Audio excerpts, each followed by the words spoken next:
जे होतात मित्र ते होतात, नाही होत ते नाही होत.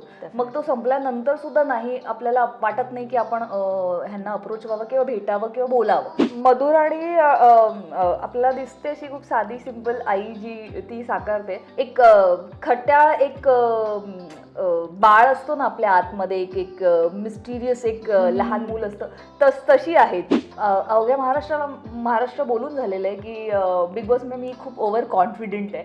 तर ह्याला ओव्हर कॉन्फिडेंट नाही म्हणत, पण मला माहिती की मला काय छान दिसू शकतं, मी काय कॅरी करू शकते. बाबाही रुसतात, आजही रुसतात की जर मी नाही विश केलं, बायकोने केलं नाही तरी चालतं त्यांना, पण मी करायला हवं असतं त्यांना. हो, तर ह्या वर्षी तर भावाचं लग्न योजलं आहे. कदाचित डिसेंबरमध्ये आम्ही त्याची एंगेजमेंट करून जान-फेबमध्ये त्याचं लग्न विचार चाललाय. माझ्या लग्नाला वेळ आहे. मी ह्या जगाचा जेव्हा निरोप घेईन ना, तेव्हा माझ्या आईवडिलांसाठी इतकं करून जायचंय की ते सिक्युअर्ड असले पाहिजे. मला नाही वाटत की अरे हे चुकलं, हे बरोबर होतं, हे नव्हतं करायला पाहिजे. नाही, असं नाही वाटत. कारण मी होल सोल रिस्पॉन्सिबल आहे सगळ्यासाठी आणि I take that responsibility, I on.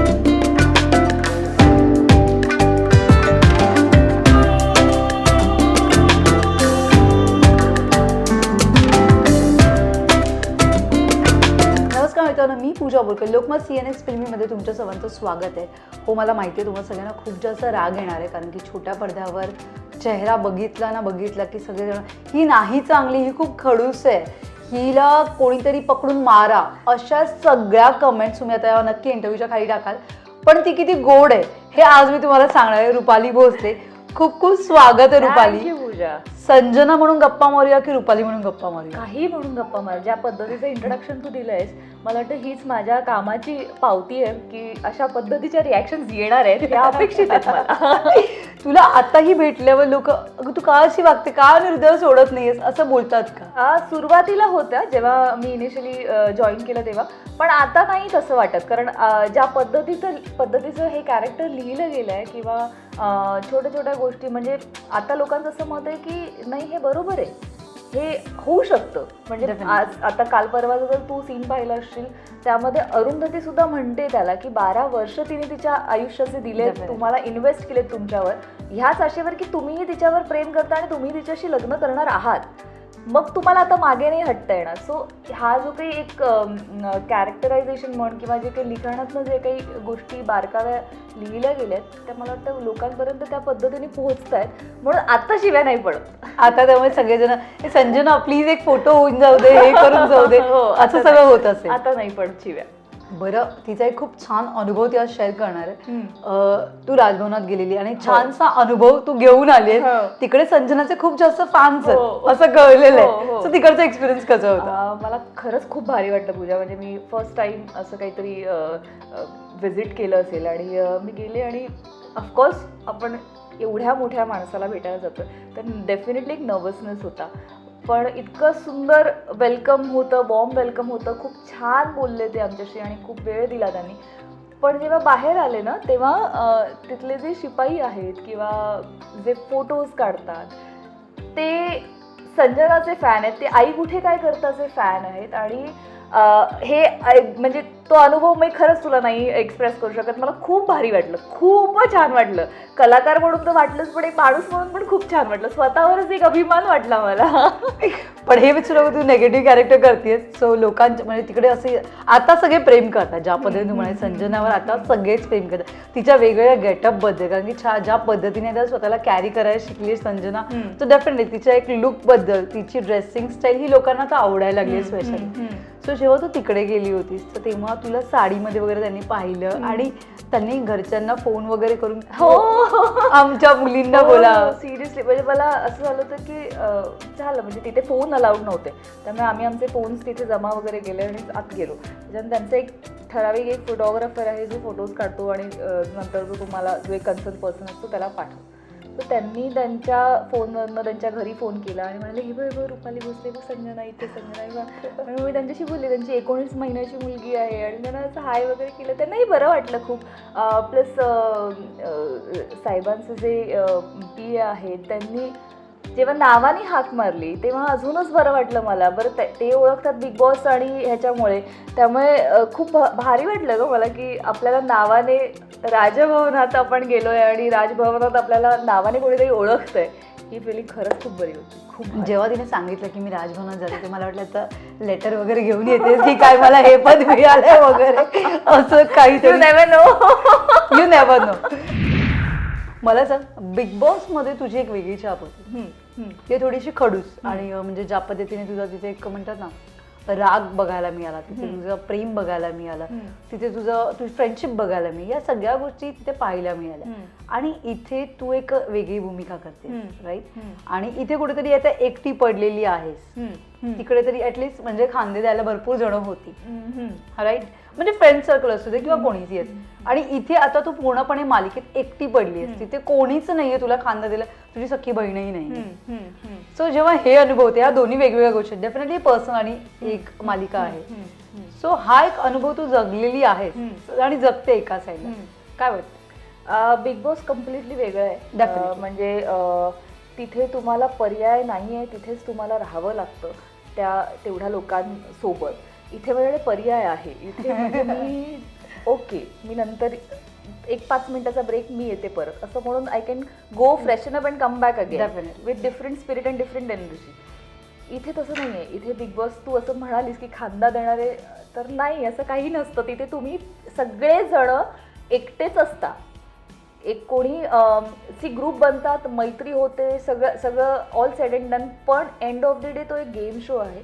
एकच माणूस जिंकणार आहे, जो जिंकलाय तो तिथपर्यंत जाणं, म्हणजे इट इज नॉट की हा घेऊन जाईल तुम्हाला तिथपर्यंत किंवा खांदा देईल, नाही, असं काही नाही. इव्हन फ्रेंडशिप सुद्धा टिकेल नाही टिकत. अगं ते तर आपण पाहिलंय, ते नाही होत. सगळं जगजाहीर झाले, जगजाहीर आहे ते. त्या गोष्टी नसतात त्या it is a reality show. And जे होतात मित्र ते होतात, नाही होत ते नाही होत. मग तो संपल्यानंतर सुद्धा नाही, आपल्याला वाटत नाही की आपण ह्यांना अप्रोच व्हावं किंवा भेटावं किंवा बोलावं, नाही होत ते. आणि ज्यांच्याशी आपलं ट्युनिंग जुळलं नाहीये, ते मला वाटतं ते आज खूप घट्ट मित्र आहेत. ते ऑन ऑफ ॲटलिस्ट भेटतात, बोलतात, कधी कुठेतरी भेटले तरी सुद्धा ते कॉर्डियल रिलेशन आहे. असंही आहे. मालिकेचं म्हणशील तो खूप वेगळं आहे. इथे मी एक कॅरेक्टर प्ले करते, तिथे कॅरेक्टर नव्हतं. इथे तू ऑफ स्क्रीन सगळ्यांची तुझी, म्हणजे स्पेशली मधु आणि गोकुळ यांची तुझी एक वेगळी मैत्री असणार आहे, वेगळं तुमचं बॉन्डिंग आहे. ते बॉन्डिंग नक्की ऐकायला आवडेल. मधुर आणि आपल्याला दिसते अशी खूप साधी सिंपल आई, जी ती साकारते, इट्स कमेंडेबल करते ती काम.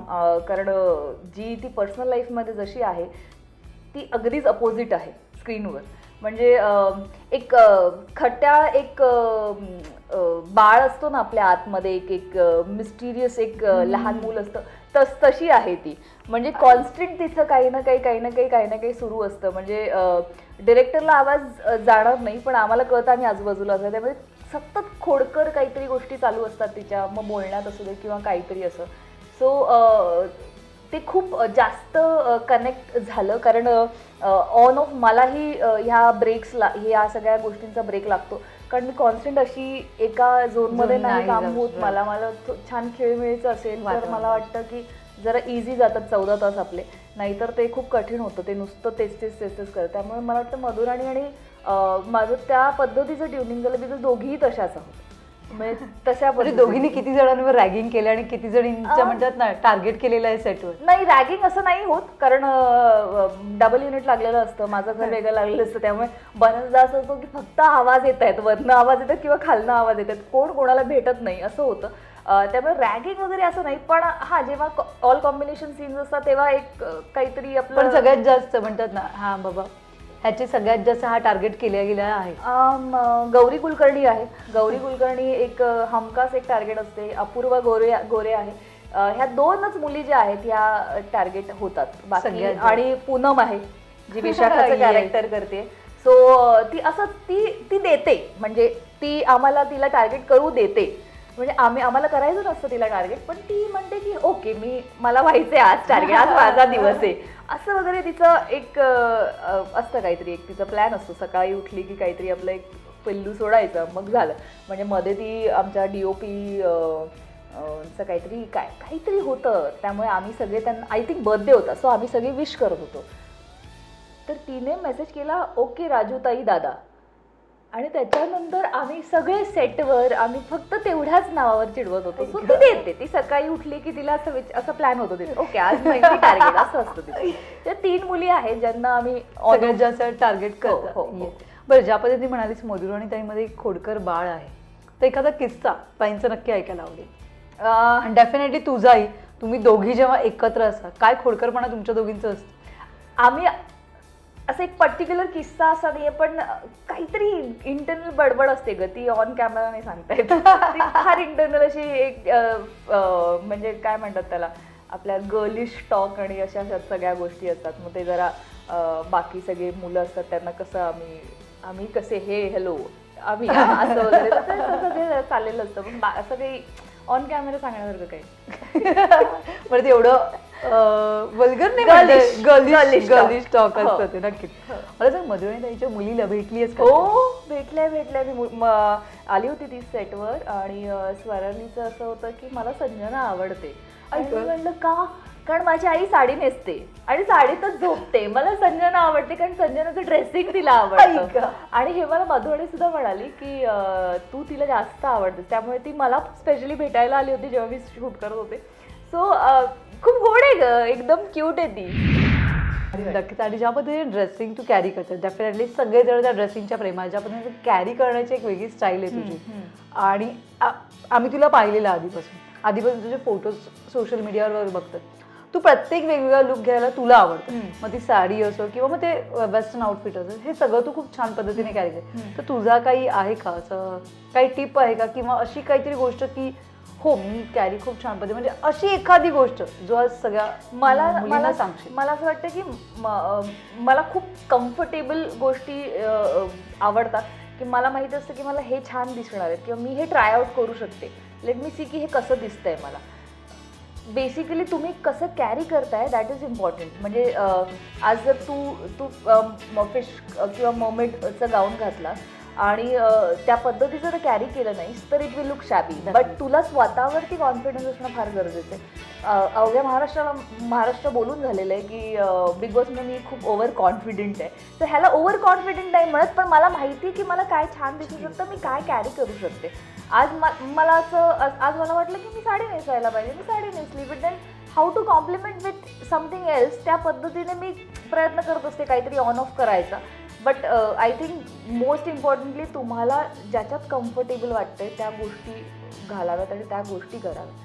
ते खूप जास्त उठून दिसतं. आणि तू प्रूव्ह करून दाखवलेस ते माझ्यामध्ये या मालिकेमध्ये तुझे वेगवेगळे लुक घेऊन. नक्कीच. पण जेव्हा तुला कळलं की आता ही संजना तू साकारणार, दीपालीने एक ठेवलंय तिथे कुठेतरी छाप पाडलेली आणि आता तुला पुढे घ्यायचं, हा पूर्ण प्रवास तुला घेऊन जायचा, तेव्हा तुझी रिॲक्शन काय होती? आणि जेव्हा फर्स्ट टाइम तुला कळलं की रिप्लेस म्हटलं की थोडीशी भीती असते की जेणेकरून ती आता छाप पुन्हा पाडायची आणि खूप वेगळ्या पद्धतीने पाडायची, आणि तू प्रूव्ह करून दाखवलं की यस आता संजना रुपाली भोसले असं ओळखतात. म्हणजे दीपालीला लिटरली पूर्ण पुसून टाकले, कारण की हे खूप कठीण असं प्रत्येक कलाकारासाठी. हे बघ, जेव्हा आई कुठे काय करते सुरू झालं ना, तेव्हा त्याच वेळेला माझं नाटकही सुरू होतं. येस. त्यामुळे मी पुण्यात रिहर्सल करत होते, कारण इथे हॉल्स अवेलेबल नव्हते. आणि त्यामुळे पुण्यात रिहर्सल, ग्रँड रिहर्सल पुण्यात, ओपनिंग पुण्यात. त्यामुळे मला इथे असं काही सिरियल बघायचं किंवा नवीन हा शो आलाय किंवा काय असं काही माहिती नव्हतं. ऑफकोर्स आई वगैरे बघत होती, कारण त्या स्लॉटला आई आणि हे लोक सगळे घरी असतात, त्यामुळे आई बघत होती. त्यामुळे मला माहीत नव्हतं की कोणी काय कसं काम केलंय किंवा कोणी काय केलंय. जेव्हा मला कॉल आला नमिता बर्पतचा, तेव्हा मला आधी पहिला असा प्रश्न होता की तू म्हणजे सिरियसली मला विचारतेस का, असा प्रश्न होता.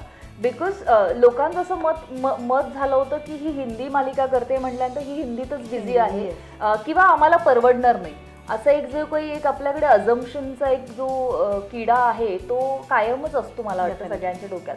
त्यामुळे कोणी येऊन विचारत नाही की तू खरंच बिझी आहेस का किंवा तू खरंच इतकी एक्सपेन्सिव्ह आहेस का, हे कोणी विचारायच्या भानगडीत पडत नाही. वाया कुठून तरी ते अफवा पसरवल्या जातात आणि ते अजून करून ओके ती बिझी आहे असं म्हणून मग आपण घरीच बसतो, असं होतं. सो जेव्हा नमिताचा फोन आला तेव्हा मला असं वाटलं की मराठी सिरियलसाठी तुम्हाला विचारते, आर यू शुअर? तर म्हणाले की हो. म्हटलं बरं काय आहे काय नाही. तर तिने मला सांगितलं. बरं, माझा प्रॉब्लेम असावा किंवा काय मला माहिती नाही. मी जर एखाद्या कॅरेक्टरचं रिप्लेस करत असेल तर मी तुझं काम नाही बघणार, बिकॉज मी कदाचित मग त्या बॉक्समध्ये जाईन. I will like to do what I feel आणि मला काय डिलिव्हर करायचं आहे. म्हणजे मी माझी इमेज माझ्या पद्धतीने पोर्ट्रे करण्याचा प्रयत्न केला. आणि विचारलं तेव्हा आय वॉज लाईक की आत्ता लॉकडाऊनमध्ये आणि जेव्हा सगळे स्ट्रेस्ड आउट आहेत कामाच्या दृष्टीने किंवा आता पुढे काय होणार पैशाच्या दृष्टीने, आपल्याकडे काम येतं आहे, that is a biggest thing. Audition दिलं, संध्याकाळी आय थिंक त्याच दिवशी रात्री कॉल आला, शॉर्टलिस्ट झालं आहे, येऊन मग कॉन्ट्रॅक्ट आणि या सगळ्या गोष्टी. सेटवर गेले. ऑफकोर्स काही पहिले 1-2 दिवस चाचपड होते की ओके काय आहे काय. एक खूप वेळानंतर एक कॅमेरा म्हणजे डेली सोप करत होते, त्यामुळे थोडंसं जरा हे होतं की ओके आपण काय करायचे, कसं करायचंय ते कॅरेक्टर आणि सगळं. But I try to do it my way. माझ्या पद्धतीने मी पोर्ट्रे केलं. मी कुणालाही म्हणजे तिने काय केलंय ते बघून आय डिड नॉट. त्यामुळे तसं होतं. आणि डेफिनेटली दडपण होतंच ऑफकोर्स, कारण सगळेच गणितं बांधली जातात की तुम्ही आलाय तर ऑडियन्स तुम्हाला ॲक्सेप्ट करेल की नाही, मग कशा पद्धतीचं रेटिंग येईल आणि काय होईल काय नाही. सो जेव्हा पहिलं रेटिंग जेव्हा आलं आफ्टर मी जेव्हा एंटर झाले तेव्हा आम्ही ढसाढसा रडलोय. म्हणजे मला खूप प्रेशर होतं बिकॉज सगळेच रिस्पॉन्सिबिलिटी ते दाखवत नसलं तरी पर्सनली होतं, पर्सनली डेफिनेटली होतं. आणि माझ्या मते तू प्रूव्ह करून दाखवलं your guys are number 1. So अजून काय पाहिजे? हे सगळं आपल्या प्रेक्षकांचं प्रेम आहे. बरं, आई कुठे काय करते म्हणजे तुझं आणि तुझ्या आईचं कसं नातं आहे? माझ्या आईचं माझं आणि माझ्या आईचं नातं हे आता अवघ्या महाराष्ट्राला माहिती आहे. माझ्या फॅमिली सोबतचं माझं नातं कसं आहे, मग माझ्या भावाचं असू दे, माझ्या बाबांचं असू दे, आईचं. पण आता या बिझी शेड्यूल मध्ये किती वेळ मिळतो आईला वेळ देण्यासाठी? आणि तुला म्हणतात ना, एक म्हणतात आईच्या हातचं खाणं असो, ती छोट्या छोट्या गोष्टी त्या किती आता मिस करते? बिकॉज तुमचं आता शेड्यूल खूप जास्त टाईट झालेलं आहे. जेव्हापासून नंबर 1 वर आला ते प्रेशर खूप जास्त आलंय तुमच्यावर, तर कॉम्पिटिशनही झालेलं आहे तुमच्यासाठी. मी ह्या सगळ्या गोष्टी खरंच मिस नाही करत, कारण माझं सेट ठाण्याला आहे. मी ठाण्याहून विरारला ट्रॅव्हल करते, मी विरारला राहते. विरारहून मी सकाळी पुन्हा सेटवर येते, मी पुन्हा घरी जाते माझ्या. आणि माझी आई, माझं कितीही वाजताचं कॉल टाईम असू दे, माझी आई म्हणजे माऊली बिचारी, त्या आधी उठून माझे सगळे दिवसभराचे डबे बनलेले असतात. त्यामुळे मी घरनं माझं जेवण घेऊन जाते आणि त्यामुळे माझं सगळं पोळी भाजी जे काय असेल ते, जे काही ब्रेकफास्टपासून सगळं मी घरनं कॅरी करते. त्यामुळे तसं मिस नाही करत डेफिनेटली. आणि आत्ता बिझी झालं शेड्यूल, पण ह्याच्या आधी जेव्हा लॉकडाऊन सुरू होतं तेव्हा मी कम्प्लीट घरी होते, 24 तास घरी होते. त्यामुळे मग तेव्हा मी माझ्या आईबाबांच्या ॲनिव्हर्सरीला केक बनवला होता, बेक केला होता. त्याच्यानंतर मदर्स डेच्या वेळेला मी, बाबा आणि संकेत आम्ही तिघांनी मिळून आईसाठी कार्ड बनवलं होतं, ग्रीटिंग कार्ड. सो आणि हे मी खूप वर्षांपासून करत आलेले. त्यामुळे मी कितीही बिझी असले, काहीही असलं तरी घरी गेल्यानंतर एक अर्धा तास त्यांच्यासोबत किंवा सकाळी उठल्यानंतरचा जो चहा कॉफीचा जो वेळ असतो तो त्यांच्यासोबत घालवणं हे कायम म्हणजे रुटीनमध्ये आहे. प्लस बर्थडेज असले की 12 वाजता मी कितीही बिझी असू देत मग ते मी येताना तो केक घेऊन येणं म्हणजे येणं. कारण माझ्याकडे रुसतात, अगं मी 12 वाजता विश नाही केलं म्हणजे माझे बाबाही रुसतात, आजही रुसतात की जर मी नाही विश केलं, बायकोने केलं नाही तरी चालतं त्याला, पण मी करायला हवं असतं त्यांना. हो, त्यामुळे माझ्या घरचं म्हणजे माझ्या घरच्यांचं आणि माझं रिलेशन कम्प्लिटली वेगळं आहे. त्यामुळे असं होत नाही की मी नाहीच आहे त्यांच्यासोबत, असं नाहीच होत. सो आता कधी लग्न बंधनात अडकणार आहे? अरे बापरे, खूप वेळ आहे आता. तर ह्या वर्षी तर भावाचं लग्न योजलं आहे. कदाचित डिसेंबरमध्ये आम्ही त्याची एंगेजमेंट करून जान-फेबमध्ये त्याचं लग्न विचार चाललाय. माझ्या लग्नाला वेळ आहे. मला खूप जबाबदाऱ्या आहेत आणि त्या जबाबदाऱ्या पार करण्यासाठी मी समोरच्या व्यक्तीला उगाच प्रेशरमध्ये नाही ठेवू शकत. कारण लग्न म्हणजे खूप मोठी जबाबदारी आहे आणि मला नाही वाटत की कारण डिवाइड होतात गोष्टी किती नाही म्हटलं तरी. म्हणजे आज मी होल अँड सोल जे काही करू शकते ते नंतर थोडंसं डिवाइड होतं. म्हणजे इन ऑल गुड सेन्स, असं नाही आहे की वाईट होत गोष्टी, पण तुमचं कुठेतरी लक्ष किंवा कुठेतरी तुमच्या जबाबदाऱ्या डिवाइड होतात. आणि आत्ता त्या गोष्टी करण्यासाठी मी रेडी नाही आहे. माझ्यासाठी सुद्धा माझे एम्स आणि गोल्स वेगळे आहेत, त्याचे काही गोल्स आणि एम्स सेट आहेत. त्यामुळे आणि आता ह्या कोविडमुळे ना सगळेच थोडे सेटबॅकला आलेले आहेत. सो तो सगळा जो काही आपलं काय म्हणतात त्याला जो काही बॅकलॉग आहे तो भरून काढून पुन्हा त्या सगळ्या रेसमध्ये येण्यासाठी थोडा वेळ लागेल.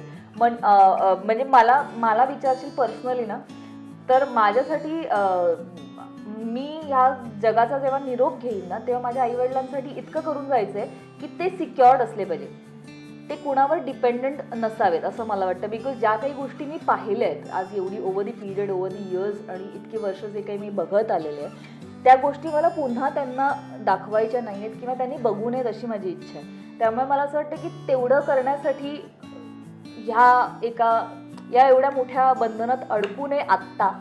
पण यू नेव्हर नो, काय कुठले चक्र कधी फिरतील आणि तुम्ही कधी कुठे दिसाल आणि तुम्हाला पूजा, अरे हे पूजा उद्या लग्न माझं. नाही पण ती सध्या तरी तू आई वडील यांना जास्त फोकस आणि ते डेफिनेटली कायमच माझ्या ते प्रत्येक मुलीचं सध्या ज्या पद्धतीने तू म्हणालीस की मला एवढं काही करून जायचं आई वडिलांसाठी की त्यांचं लाईफ सिक्युअर असतं. हो, म्हणजे माझ्यासाठी ते प्रायोरिटी आहे. तेव्हा पूजा कसं आहे ना, आज माझा जर मोठा भाऊ असता तर त्यांनी डेफिनेटली हा विचार केला असता आणि आज नाही आहे पण मे बी कुछ कम नाही हो असं म्हणायला हरकत नाही. आज मला खूप अभिमान वाटतंय की संकेतचं एवढ्या मोठ्या अपघातानंतर आज मी म्हणजे माझ्या समोर जन्मलेला तो आज एवढा लहानाचा मोठा झाला, आज ह्या सगळ्या गोष्टीतनं तो बाहेर पडून आज स्वतःच्या पायावर उभा आहे, काम करतो आणि आज त्याचं लग्न, ही गोष्ट माझ्यासाठी फार म्हणजे खूप इमोशनल आहे ही गोष्ट माझ्यासाठी. आणि ते माझ्या म्हणजे मी कुठेतरी त्याची कारणीभूत असणार आहे की मी त्याचं लग्न लावून देऊ शकणार आहे. म्हणजे मला सिरियसली मोठ्या भावाची फिलिंग येते की मोठा भाऊ असं तर कसं असतं बहिणीचं लग्न आधी मग मी माझं बघतो, तर तशी फिलिंग आहे माझ्यासाठी. सो तू ज्या पद्धतीने म्हणालीस की तो त्रास जो आधी झालेला आहे तुला तुझ्या पर्सनल आयुष्यात म्हण किंवा फॅमिलीला म्हण त्याचं गोष्ट, तर जेव्हा ते दिवस आठवते आणि आत्ता तू ठाम आहेस, तुझे सगळे निर्णय घ्यायला म्हण आणि फॅमिलीला एक बॅक म्हणतात ना, एक मोठा सपोर्ट झाला आहे, जेव्हा ते दिवस आठवते तर वाटतं कुठेतरी खूप डिसिजन चुकले तुझे? नाही वाटत. I don't regret anything. मला काहीच म्हणजे मग काय चुकले नाही चुकले, प्रत्येक गोष्ट काही ना काही शिकवून गेली आहे. त्यामुळे मी अजिबात रिग्रेट करत नाही, कारण मी माझी लाईफ माझ्या पद्धतीने जगलेले आहे. माय रूल्स माय लाईफ अशा पद्धतीने जगले. त्यामुळे मला नाही वाटत की अरे हे चुकले, हे बरोबर होतं, हे नव्हतं करायला पाहिजे. नाही, असं नाही वाटत, कारण मी होल सोल रिस्पॉन्सिबल आहे सगळ्यासाठी आणि I take that responsibility, I own it. त्यामुळे माझ्या लाईफमध्ये काही जर चुकलं असेल किंवा काही प्रॉब्लेम झाले असेल तर दे आर माइन आणि I am capable enough to handle it and come back stronger. त्यामुळे मला असं नाही वाटत की I regret anything. No no. बरं, आता तुझ्या लग्नाचं माहिती नाही पण संजना खरंच अनिरुद्ध बरोबर लग्न करणार आहे का? आता ते तर सांगून टाक, ते तर तिथं डेट रिव्हील कर ना ना ना ना बघा. म्हणजे त्यासाठी तुला सिरियल बघावी लागेल पूजा. तसंही लोक बघतात, तसंही म्हणजे सगळेजण रिपीट टेलिकास्टही बघतात, म्हणजे तूही ते बघत असशील. रेटिंग मध्ये तुमच्या रिपीट टेलिकास्टलाही तेवढाच रिस्पॉन्स आहे तुमच्या. येस. आता त्यांचे डिवोर्स प्रोसेस सुरू झाली आहे. आता फर्स्ट काउन्सिलिंग झालंय, आता त्याच्यानंतर काही काउन्सिलिंग होती, मग काहीतरी घडेल. जाता तर प्रेक्षकांना काय सांगशील रुपाली? प्रेक्षकांना एवढंच सांगेन की आजपर्यंत खूप प्रेम दिलं तुम्ही आणि यापुढेही देत राहाल हे माहिती आहे मला. आई कुठे काय करते हे सिरियल बघत राहा 7:30 वाजता Monday to Saturday only on Star Pravah आणि असंच प्रेम करत राहा. तुम्ही संजनाला हेट करा, लाईक करा, जे काही करायचं ते करा, पण तुमचं जे काही प्रेम रुपालीवर आहे ते कमी करू नका. Thank you so much.